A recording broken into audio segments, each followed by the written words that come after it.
My co-founder and myself both spent a little bit more than 20 years working in the internet space, and along the way, we're involved in helping take 4 companies public. We've been working in the blockchain space for about 4 years and have been primarily focused around this problem of identity and how identity works for risk and compliance. We're working with a number of token sales, ICOs, exchanges, and other platforms operating in the space. And what we wanted to talk to you about today was a little bit about how to deal with the customer onboarding challenges that you may have around your token sale, ICO, security token launch, platform, et cetera.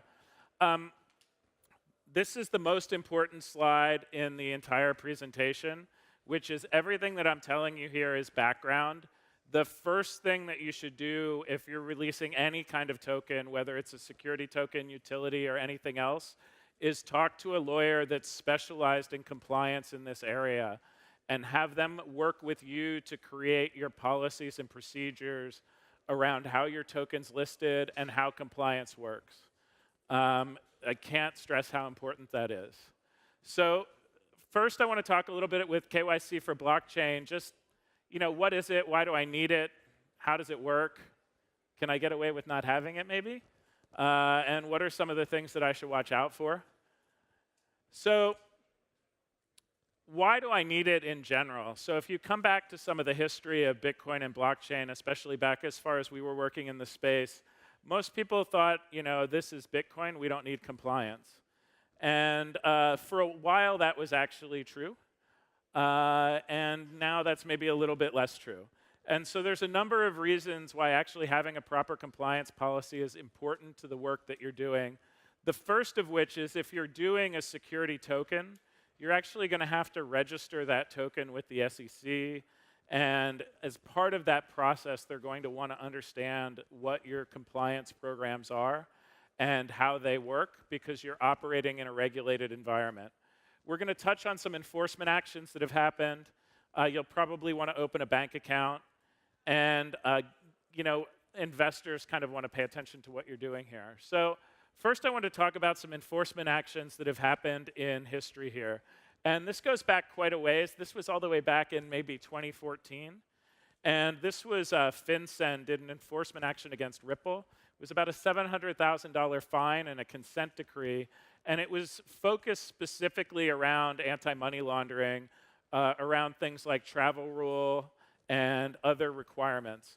As a result of it, they actually agreed to make some changes to their platforms and tools in order to ensure that they were compliant going forward. About a year later, the CFTC fined Bitfinex, one of the trading platforms in the space. And in that case, it had to do with delivery of a futures contract, amongst all things. And the reason I raised this one, even though it's actually not relevant to KYC and AML, is just to point out to people that this is a very complex and complicated area with a myriad of organizations and alphabet soups that are going to be looking over your shoulder if you're raising money in these ways. Actually, an interesting thing on the Bitfinex one before we leave, a few months later, Bitfinex had been hacked for about $70 million. And many people believe that actually some of the engineering changes they made as a result of the enforcement action and the haste with which they had to be made because they were related to enforcement opened the door to the hack that occurred. And so, you need to be cautious not just with the regulations, but what impacts they might have. BTCE, this is probably one of the craziest ones in a number of ways. And the reason I have this up here is it actually gives a good piece of visibility into how broadly the US views its jurisdiction. So BTCE is a platform that was registered overseas. Its CEO was from Russia. And the US government thought that they were violating AML and other rules and regulations. And as a result of it, they had the founder arrested by Interpol while he was on vacation in Greece, personally fined about $17 million and $110 million in total fines. My understanding is he's still sitting in a jail in Greece awaiting extradition. Yeah, it's not awesome. And then, some more recent stuff with Munchie, and this has to do with how you're launching your token today. Munchie launched a token that in many ways could have been viewed as a utility. However, they had some aspects of the way that they launched their token that put it into the security bucket. In their case, they talked about future returns as part of the option. Well, what the SEC did was shut that down for selling of an unregistered security. And fortunately, they hadn't spent any of the funds yet, so they were able to just return the funds, and it was sort of like a no blood, no foul thing. They were left to go on their way. And the reason that I'm talking about this is I'm just trying to show how many agencies there are in the United States that are actually watching this space. If you want to do things the right way, you want to create a platform that is going to create a lot of positive benefit for a lot of people, and you want to be responsible about the ways you're doing things and raising money, this is absolutely the space to be in. If you want to try and shortcut things and rip people off and run away with their money, there's way too many people watching. So you're better off trying to do it somewhere else. There's multiple US agencies watching. Enforcement is stepping up globally. So both regulators overseas are looking into things, South Korea, China, Switzerland, UK, et cetera, but also US taking action overseas. And the ecosystem itself is growing very, very rapidly, which also makes the problem harder. If you're having to look at 100 or 1,000 people, it's a lot different than a 10,000, 100,000, a million. So final thing, let's say that you figure out a way that, hey, I can raise money without regulators looking at me or enforcement looking at me, and I talked to a token sale that had done a great job of doing that. From what I could tell, it really was legitimate and unlikely to have enforcement people look over their shoulder. But what did end up happening was their bank, when they went to open a bank account, needed to understand the source of funds.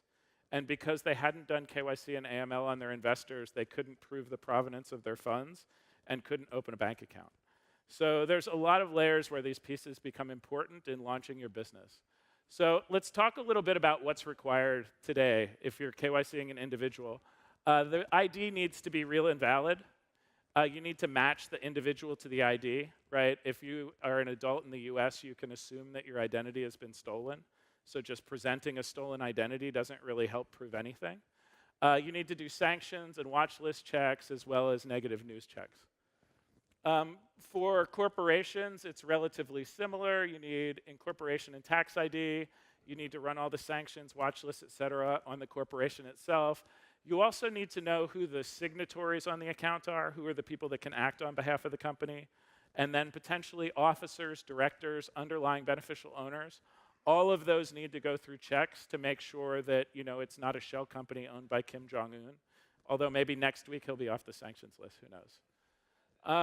And then in many cases, if you're working in the security token space, you're going to need to work with accredited investor validation. Basically, knowing that your investor is qualified to invest in a riskier investment or security. So that's an SEC requirement, where the other requirements were primarily Treasury Department, FinCEN, and others.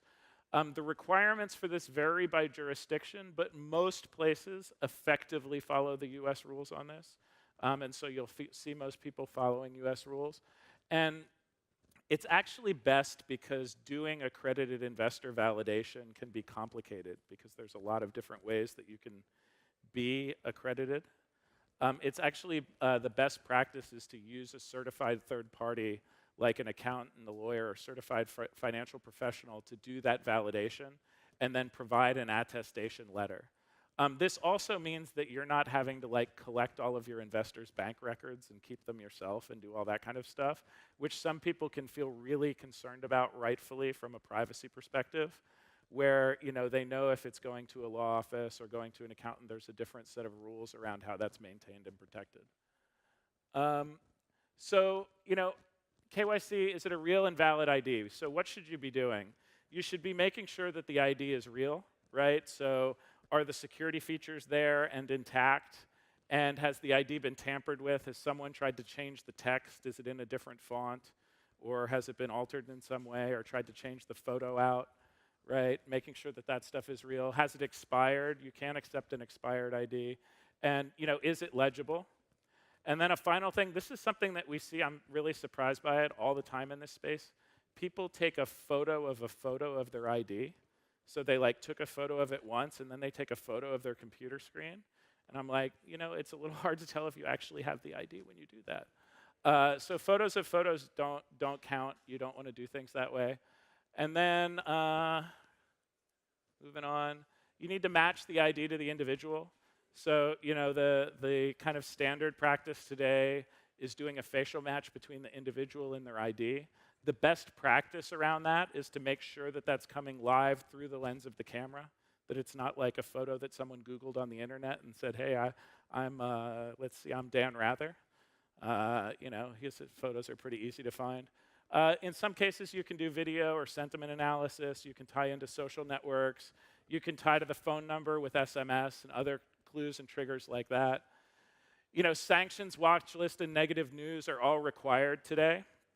One of the things that's pretty cool about the way that we do things that not a lot of other people do is we read the ID in its native character set, like Mandarin or Cyrillic, and then we do the searches in that actual native character set. So, that means, let's say I'm doing a sanctions list hit. I'm actually checking the exact match in the Cyrillic for his name, not looking for every Russian that sounds like Dmitry. And similarly, if somebody has a Mandarin driver's license, chances are if they committed a crime, it's going to be in a Mandarin language newspaper, not a Roman character newspaper. So it allows us to provide much more accurate matches than people that are going in and out of English. So some of our stuff, we make the process really simple for people. They take out their phone, they scan the front of their ID, the back of their ID, take a live through the lens of the camera selfie, and 45 seconds later, in most cases, we're able to deliver fully automated results to you, either in a dashboard or over an API. We support about 3,400 IDs from all over the globe. So one of the things for token sales in blockchains is the global nature of what's happening.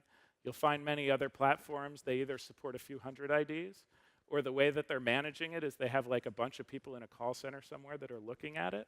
Our system on a driver's license looks at between 30 and 60 security features across 3,000 IDs to make sure they're real. My guess is the person in a call center doesn't have quite that level of memory of all those little things. And then some of the back-end processing that's going on with facial recognition matching and scores around that, tools to help read the barcodes off the ID and compare it to the OCR to make sure people aren't doing tampering, and some of the other checks we're able to do. And in particular, because the system is fully automated, we're able to deliver those results in a predictable time frame at scale. And then, it all comes back into a simple and easy-to-use dashboard. Some things to kind of watch for is you do want to take time up front to plan. So don't try and throw compliance in the week before your token sale starts. This is something that should be planned from the beginning. It's a big part of the process. You will have to participate. No matter what, you hold the liability around compliance. The regulators and law enforcement hold it with you. That means you need to participate in the process, both in dealing with the edge cases to make a decision about which way to go, but also in setting up the process up front that's appropriate for what you do. I think that's about all I really need to cover today. There's some stuff here that's just maybe some best practices on things to watch out for as you're thinking about your compliance policy. And if you guys have more questions, we have a booth downstairs. Please come see us there.